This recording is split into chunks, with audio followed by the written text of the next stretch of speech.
And సాగునీరు, తాగునీరుకు కష్టమవుతుంది కర్ణాటకలో అని చెప్పేసి చాలా వార్తలు వస్తున్నాయి.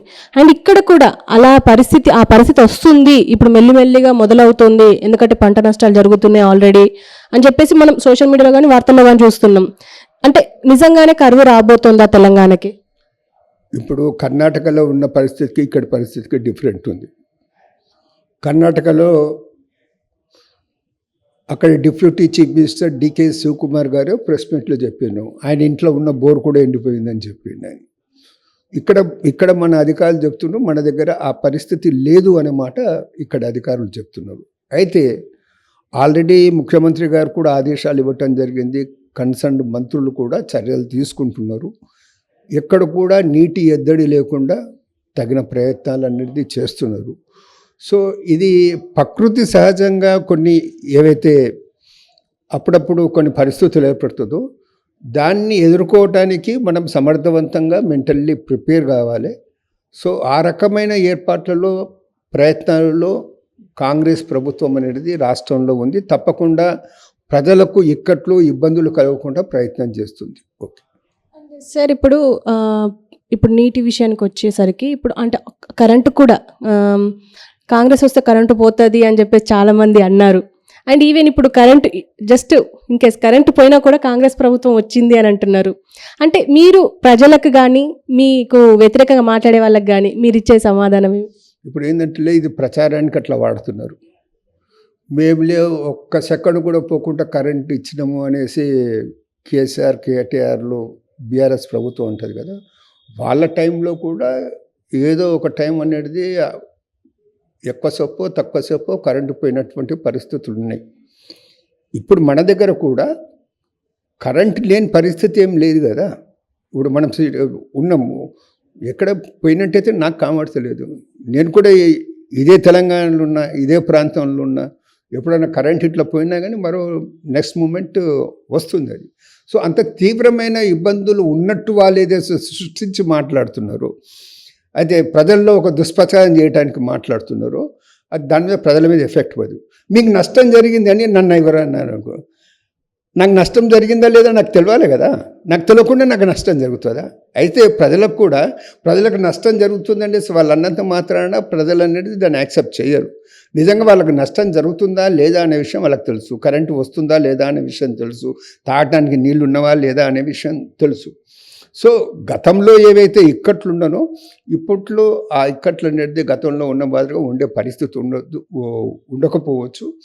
సో ఇప్పటికైతే నీటి వనరులు అంటే నీటి మట్టం అనేది తగ్గుతుందనేసి కొన్ని మొన్న నేను పేపర్లో చూసిన, నీటి మట్టం తగ్గినా కానీ ప్రజల అవసరాలకు నీటిని సరఫరా చేయడంలో ఎటువంటి ఇబ్బందులు ఉండవని నేను భావిస్తూ ఉన్నాను.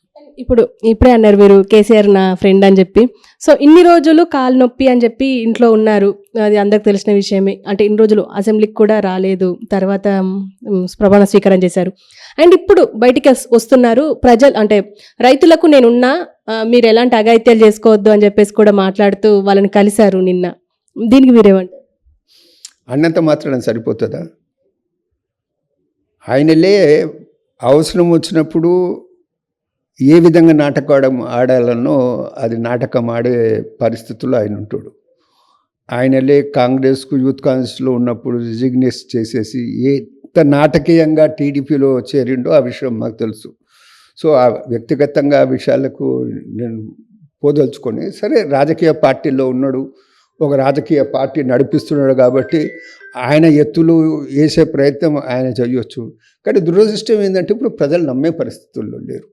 మీకు 2 సార్లు అవకాశం ఇచ్చిండ్రు, మీరు ఏం చేశారో ప్రజలు చూసిన తర్వాత ప్రజలు ఒక మార్పు కావాలనుకున్నారు కాబట్టి మార్పు కావాలనుకునేసి కాంగ్రెస్ ద్వారానే ఏదైనా మంచి జరుగుతుంది, ఇందిరమ్మ రాజ్యం కావాలి, అందులో సోనియా గాంధీ తెలంగాణ ఇచ్చింది, ఆమె తెలంగాణ ఇచ్చిన సోనియా గాంధీకి కృతజ్ఞతగా ఒకసారి గెలిపిద్దామని గెలిపించడం జరిగింది. ఆయన ఏం చెప్పినా కానీ ఇప్పుడు ప్రజలు ఇప్పుడు తెలుస్తున్నాయి కదా. ఇప్పుడు హరీష్ రావు గారి పరిస్థితి చూస్తే, హరీష్ రావు గారు వాళ్ళ ఆఫీస్లో 250 చెక్కులు ఎందుకున్నాయి? My first question. CM relief fund నుంచి ఏవైతే శాంక్షన్ అయితే directly that cheques should go to the concern person. ఎందుకు పోకుండా మీ దగ్గర ఆపిండ్రు? మీ దగ్గర అతడు నా పిఏ కాదు, నా ఆఫీస్లో కంప్యూటర్ అసిస్టెంట్, అతడు కంప్యూటర్ అసిస్టెంట్ కావచ్చు, పిఏ కావచ్చు, అటెండర్ కావచ్చు. మీ ఆఫీస్లో ఉన్నప్పుడు మీ ఆఫీస్ మనిషే కదా, నువ్వు బాధ్యత నుంచి ఎందుకు తప్పించుకునే ప్రయత్నం చేస్తున్నావు? తర్వాత వాళ్ళు 19 చెక్లను మిస్యూజ్ చేసే పరిస్థితి అనేది నువ్వు ఎందుకు కల్పించినావు? ఇప్పుడు 250 చెక్కులు మీ దగ్గర ఎందుకున్నాయి? డైరెక్ట్గా బెనిఫిషియరీ దగ్గరికి పోకుండా అందులో 19 చెక్కులు వాళ్ళు మిస్యూజ్ చేసేసి ఇల్లీగల్గా డ్రా చేసే పరిస్థితి ఎందుకు ఏర్పడింది? తర్వాత వాటిల్నే సీఎం రిలీఫ్ ఫండ్ నుంచి శాంక్షన్ అయిన తర్వాత అల్టిమేట్లీ అవన్నీ లబ్ధిదారులకు పోవాలి. అది మళ్ళీ సీఎం రిలీఫ్ ఫండ్కు ఆఫీస్కు రిటర్న్ పంపిమ్మని నువ్వు ఎందుకు చెప్పినావు? అది అంటే తర్వాత అందులో 200 చెక్కులు అనేది కాల్ చేసిందన్నమాట చెప్తున్నారు. అంటే అది ఎటువంటి అనుమానాలకు దావితీస్తుంది? అంటే ఆ చెక్కులు ఏమన్నా బోగస్ పర్సన్స్ పేరు మీద ఉన్నదా? ఏదైనా గూడుపుటాని ఉందా? ఏదైనా గ్యాంగ్ పనిచేస్తుందా సీఎం రిలీఫ్ ఫండ్ వ్యవహారాల్లో అనేది? ఎందుకంటే ఒకరేమో వీళ్ళ కంప్యూటర్ ఆపరేటర్, ఒకరేమో ఒక రేగా కాంతారావు గారు ఎక్స్ ఎమ్మెల్యే వాళ్ళ పర్సనల్ అసిస్టెంటు, ఒకరేమో అసెంబ్లీ అటెండరు, అట్లా ఇంకొక పర్సన్ ఏమో గోదావరి కనువ ఎక్కడనో ఉన్న వ్యక్తి అని పేపర్లో వచ్చింది.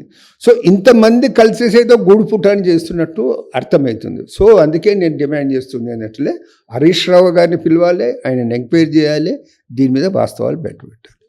ఇప్పుడు దానం నాగేందర్ ఖైరతాబాద్ ఎమ్మెల్యే ఇప్పుడు ప్రస్తుతం కాంగ్రెస్లోకి చేరిన విషయం అందరికీ తెలిసింది. సో ఆయన మీద అనర్హత వేటు వేస్తాము అని చెప్పి సుప్రీంకోర్టు వరకు వెళ్ళారు మన బీఆర్ఎస్ వాళ్ళు.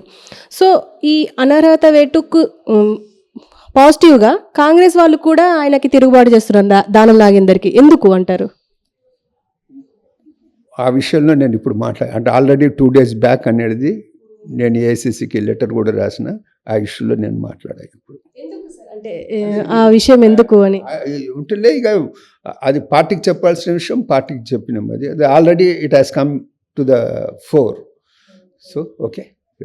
అండ్ ఈ రైతు బంధు గురించి నిన్న పొన్నం ప్రభాకర్ గారు 5 ఎకరాలు ఉన్న వాళ్ళకి ఇస్తామని చెప్పేసి అన్నారు. ఈ రైతు బంధు చాలా రోజుల నుంచి చాలా మంది రైతులు వెయిట్ చేస్తున్న సంగతి మనకు అందరికీ తెలిసిందే. సో ఎప్పుడు వాళ్ళందరికీ తీపి కబురు అందే అవకాశం ఉందంట?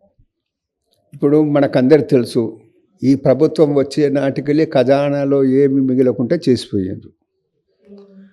సో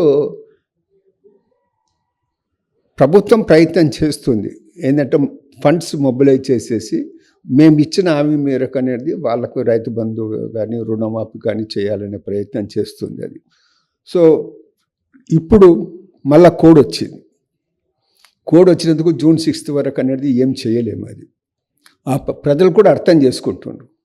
ప్రజలకు కూడా తెలిసిపోయింది, కేసీఆర్ గారులే మొత్తంలో ముంచేసిపోయిండు రాష్ట్రాన్ని, చిల్లిగవ్వ లేకుండా చేసిపోయిన ప్రజలకు తెలుస్తుంది. కానీ కాంగ్రెస్ ప్రభుత్వం మీద ప్రజలకు విశ్వాసం ఉంది. అన్నమాట ప్రకారం తప్పకుండా చేస్తారని విశ్వాసం ఉంది. మేము తప్పకుండా చేస్తాం కూడా. అది తెలంగాణ రైతుల కోసం కొప్పుల ఈశ్వర్ 36 గంటల నిరాహార దీక్ష చేస్తా అని చెప్పేసి అంటున్నారు. ఇప్పుడు 30-31 తారీఖు మీరేమంటారు? అంటే ఎందుకు అనుకుంటున్నారు ఈ దీక్ష? ఇప్పుడు అది ఎలక్షన్ స్టంట్. అది ఆయన కూడా ఒక క్యాండిడేట్ అనుకుంటే ఇప్పుడు అది ఎలక్షన్ స్టంట్ అంతే. Okay sir, thank you. ఇప్పుడు 250 చెక్కులు మీ దగ్గర ఎందుకున్నాయి? డైరెక్ట్గా బెనిఫిషియరీ దగ్గరికి పోకుండా అందులో 19 చెక్కులు వాళ్ళు మిస్యూజ్ చేసేసి ఇల్లీగల్గా డ్రా చేసే పరిస్థితి ఎందుకు ఏర్పడింది? తర్వాత వాటిల్నే సీఎం రిలీఫ్ ఫండ్ నుంచి శాంక్షన్ అయిన తర్వాత అల్టిమేట్లీ అవన్నీ లబ్ధిదారులకు పోవాలి. అది మళ్ళీ సీఎం రిలీఫ్ ఫండ్కు ఆఫీస్కు రిటర్న్ పంపిమ్మని నువ్వు ఎందుకు చెప్పినావు? అది అంటే తర్వాత అందులో 200 చెక్కులు అనేది కాల్ చేసిందన్నమాట చెప్తున్నారు. అంటే అది ఎటువంటి అనుమానాలకు దావితీస్తుంది? అంటే ఆ చెక్కులు ఏమన్నా బోగస్ పర్సన్స్ పేరు మీద ఉన్నదా? ఏదైనా గూడుపుటాని ఉందా? ఏదైనా గ్యాంగ్ పనిచేస్తుందా సీఎం రిలీఫ్ ఫండ్ వ్యవహారాల్లో అనేది? ఎందుకంటే ఒకరేమో వీళ్ళ కంప్యూటర్ ఆపరేటర్, ఒకరేమో ఒక రేగా కాంతారావు గారు ఎక్స్ ఎమ్మెల్యే వాళ్ళ పర్సనల్ అసిస్టెంటు, ఒకరేమో అసెంబ్లీ అటెండరు, అట్లా ఇంకొక పర్సన్ ఏమో గోదావరి కనువ ఎక్కడనో ఉన్న వ్యక్తి అని పేపర్లో వచ్చింది. సో ఇంతమంది కలిసేసి ఏదో గూడుపుటాన్ని చేస్తున్నట్టు అర్థమవుతుంది. సో అందుకే నేను డిమాండ్ చేస్తుంది అన్నట్లే హరీష్ రావు గారిని పిలవాలి, ఆయన ఎంక్వైరీ చేయాలి, దీని మీద వాస్తవాలు బయటపెట్టాలి. ఇప్పుడు దానం నాగేందర్ ఖైరతాబాద్ ఎమ్మెల్యే ఇప్పుడు ప్రస్తుతం కాంగ్రెస్లోకి చేరిన విషయం అందరికీ తెలిసింది. సో ఆయన మీద అనర్హత వేటు